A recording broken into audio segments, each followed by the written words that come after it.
मस्जिद और मदरसे सारे हमारे वक्त से जुड़े होते हैं, कब्रिस्तान हो, खानका हो। अगर सरकार चाहती थी कि इसके अंदर सुधार होना चाहिए, इन बड़े बड़े लोगों ने हमारी वक्फ की जगह को छीन लिया है, क्योंकि ये वक्फ की जगह कोई हमें सरकार से नहीं मिली हुई है, ये हमारी लोगों की जगह है जिन्होंने अल्लाह के नाम पे दान की है। तो आप कोशिश करते हैं उन लोगों से उस जगह को हासिल करके वापस हमें देने की, लेकिन आपकी नजर तो उल्टा, जब आपकी दिल में खुद बेईमानी है तो आपसे हम कैसे इंसाफ की तवक्को कर सकते हैं। हमारे वोट को हासिल करने का अधिकार ही नहीं है उनको, चाहे बिहार हो, आंध्र प्रदेश हो या उत्तर प्रदेश की पार्टियां हो। तो इंशाल्लाह उम्मीद है आने वाले वक्त में ऐसी पार्टियों को हम सब लोगों को मिलकर के सफाया करना है। इस वक्त इस पूरे मुल्क के अंदर जगह जगह जो तंजीम हैं, हमारे वक्फ के बिल जो कि अब कानून की शक्ल ले चुका है, काफ़ी सारे प्रोग्राम हुए भी हैं और लोगों के तासुरात आए भी हैं।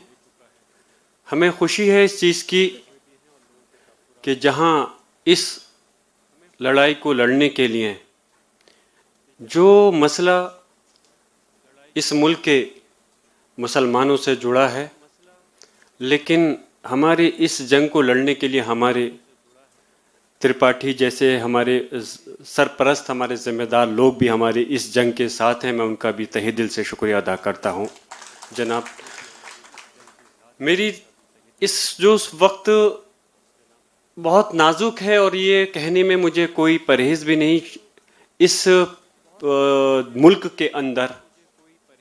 सरकार जो बिल लेकर के आई वक्फ के ऊपर,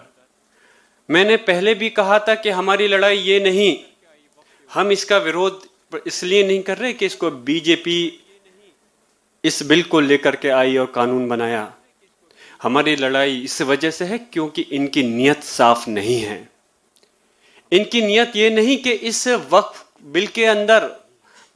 हम इसको किस तरह से सुधार सकते हैं, कैसे हम इसको अच्छा कर सकते हैं, बल्कि इनकी नज़र में और नीयत में इनकी जो खोट है, कहीं ना कहीं उसके अंदर बेईमानी है। और इस वजह से आज हम जगह जगह, अभी इसको आंदोलन तो नहीं कह सकते, लेकिन जो हम अपना मुजाहरा कर रहे हैं वो इसकी एक अभी शुरुआत है। और ये हमारा कानूनी अधिकार है कि अगर कोई सरकार जो हमारे संवैधानिक अधिकार हैं, अगर उनको छीनने का काम करना चाहे तो हमारा फर्ज बनता है हम लोग आगे बढ़कर करके उसकी मुखालफत करें। अगर हम उसकी मुखालफत नहीं करेंगे तो फिर मैं पूछना चाहता हूं, इस मुल्क के अंदर जो संविधान है, फिर उसका मतलब क्या रह जाएगा। आज अगर आपको वाकई में इस वक्फ के में अगर आप चाहते थे ईमानदारी के साथ कि इसकी परेशानियों को, कमियों को दूर करें, तो मैंने कहा था हमारे जो जिम्मेदारान हैं उनसे बैठकर करके एक मीटिंग करते और उसके बाद में क्या परेशानियां हैं उस पर दूर करने के लिए उस पर आप कोशिश करते, तो यकीनन हमारा भी साथ आपके साथ होता। लेकिन जिस तरह से इस बिल को जबरदस्ती ला करके रात के 2-2, 2:30 बजे तक संसद को चलाकर, हमें इस चीज का मसला नहीं कि संसद को 2:30 बजे चलाया गया। अगर हमारी कौम के लिए या हमारे मुल्क के लिए 24 घंटे भी आप संसद को चलाओगे तो हम पूरी तरह से आपका साथ देने के लिए तैयार हैं। लेकिन इसलिए नहीं कि तुम हमारे अधिकारों को छीनने के लिए संसद का सत्र 2:30 बजे तक चलाओ और जबरदस्ती ऐसे बिल को कानून बना करके हमारे ऊपर थोपने का काम करते हो। जो हमारे इस देश की सबसे बड़ी अदालत माननीय सर्वोच्च न्यायालय के अंदर जब ये मामला गया तो मैंने भी फिक्रमंद होकर करके एक रिट दायर की, और पार्लियामेंट के अंदर भी मैं सिर्फ ये नहीं कह रहा कि मैं यहाँ पार्टी के लिए बात करने आया हूँ, लेकिन हकीकत में हमने हमारे साथ के जो पार्टी के सांसद हैं, समाजवादी पार्टी ने या और जो विपक्ष की पार्टियां हैं, मैं उनका भी शुक्रगुजार हूं, पूरी मजबूती के साथ में इस बिल का विरोध करने का काम किया था। लेकिन हम जानते हैं कि सिर्फ वो बिल उस संसद के अंदर हमारी आवाज से वापस नहीं हो सकता था, क्योंकि वोट के अधिकार जितने ज्यादा जिसका नंबर होगा उसको उन्होंने पास करा लिया। लेकिन हकीकत है जो आज अपने आप को सेकुलर बताते हैं इस मुल्क के पार्टियां, मैंने ये बात संसद के अंदर भी कही थी कि इंशाल्लाह आने वाला वक्त इस मुल्क की आवाम सिर्फ मुस्लिम ही नहीं, दूसरी समाज से लोग भी उनको जवाब देने का काम करेंगे चुनाव के अंदर, जिस तरह से उन्होंने हमारे पीठ में छोड़ा घोंपने का काम किया है। हमारे वोट को हासिल करने का अधिकार ही नहीं है उनको, चाहे बिहार हो, आंध्र प्रदेश हो या उत्तर प्रदेश की पार्टियां हो। और उसके बाद में जब वक्त आएगा तो हमारे खिलाफ जो बीजेपी के साथ आप खड़े नजर आए, तो इंशाअल्लाह उम्मीद है आने वाले वक्त में ऐसी पार्टियों को हम सब लोगों को मिलकर के सफाया करना है। और ये चीज तय करनी है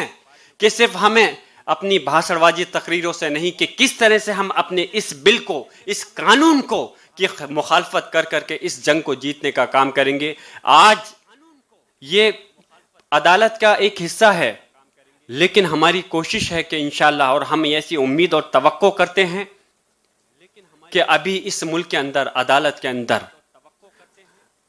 इंसाफ मिलने की हमें उम्मीद है। और उसी उम्मीद के जरिए से हम इस अदालत के अंदर गए हैं। जैसे भी नदीम साहब और त्रिपाठी साहब ने बताया, संभल के ऊपर भी जिक्र किया। क्या संभल को कौन भूल सकता है? जब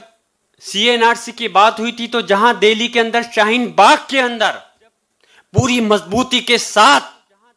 अगर हमारी बहनों ने और हमारे बुजुर्ग नौजवानों ने धरना प्रदर्शन किया CNRC के खिलाफ, तो अल्लाह का करम है, मैं फख्र से कह सकता हूं हमारा संभल पीछे नहीं रहा और आखिरी वक्त तक हमारे नौजवान को शहीद कर दिया गया। उसके बावजूद भी एक धरना प्रदर्शन करके, क्योंकि वो मसला सिर्फ संभल से नहीं था बल्कि हमारी पूरी मुल्क की कौम से जुड़ा हुआ मसला था, तो हमारे लोगों ने शहादत भी दी, उसके बावजूद भी पीछे नहीं हटे। अभी हमारी संभल की शाही जामा मस्जिद किस तरह से जल्दबाजी के अंदर केस डाला गया और उसके ऊपर जजमेंट भी आया, सर्वे भी हुआ, हमारे लोगों की जान भी चली गई, लेकिन उसके बावजूद भी आज हम अल्लाह के करम से उस लड़ाई को लड़ने का काम कर रहे हैं। मेरी दुआ है आपसे, मैं आपसे दरख्वास्त है कि आप लोग दुआ करें और साथ भी दें। मैं अपनी बात को मुख्तसर करते हुए कि याद रखना, जो सरकार कहती है कि लोगों की ना तो मस्जिद छिन रही है ना मदरसा छिन रहा है, तो मैं पूछना चाहता हूं फिर क्यों हमारे संभल के ऊपर अभी से संभल की जामा मस्जिद पर और हमारी जो दरगाह है जनेटा शरीफ में किस तरह से एकदम से शुरुआत हो गई उसको छीनने की। अगर कलेक्टर को आप सारी पावर दे दोगे तो यकीनन कलेक्टर सरकार का गुलाम होते हैं और जो सरकार कहेगी उनको वही काम को अंजाम देना है। और अगर मस्जिद और मदरसे सारे हमारे वक्त से जुड़े होते हैं, कब्रिस्तान हो, खानका हो, और मैं तो ये कहता हूं कि सिर्फ इस जगह पर मस्जिद मदरसे नहीं बल्कि हॉस्पिटल्स और एजुकेशन के हमारे इदारे भी, तालीम के इदारे भी हैं,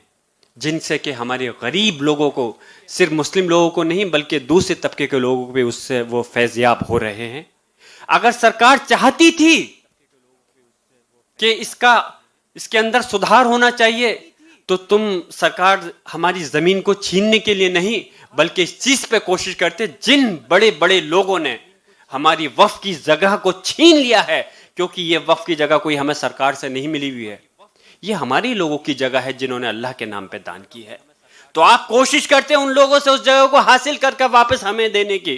लेकिन आपकी नजर तो उल्टा, जब आपकी दिल में खुद बेमानी है तो आपसे हम कैसे इंसाफ की तवक्को कर सकते हैं।